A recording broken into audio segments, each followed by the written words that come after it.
Good morning. രാവിലെ ചായ ഇട്ട് ചോറും തിളപ്പിക്കാൻ വെച്ചു. ഇന്ന് കൃഷിന് സ്കൂളുണ്ട്. ഒരു ഗ്ലാസ് ചായയും കുടിച്ച് ബ്രേക്ക്ഫാസ്റ്റിൻ്റെ പരിപാടി നോക്കി. ഇടിയപ്പവും എക്സ്യൂ ആണെന്ന് പ്ലാൻ ചെയ്തിട്ടുള്ളത്. മുട്ടയും വേവിക്കാൻ വെച്ച് ഇടിയപ്പം സെറ്റാക്കി ആവിയേറ്റാൻ വെച്ചു.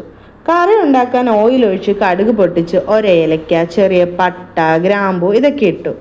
2 പച്ചമുളക്, 4-5 വെളുത്തുള്ളി അരിഞ്ഞതും ചേർത്ത് വഴറ്റിയെടുക്കണം.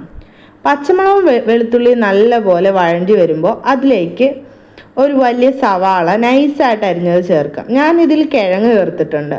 അത് വേണമെങ്കിൽ ചേർത്താൽ മതി, നിർബന്ധമില്ല. ഇത് വഴണ്ടി വരുമ്പോൾ കുറച്ച് കുരുമുളക് പൊടി, ഗരം മസാല ഇത് രണ്ടും കൂടി ഇട്ട് ചെറുതായിട്ടൊന്ന് മിക്സ് ചെയ്ത് മൂപ്പിച്ചെടുക്കണം.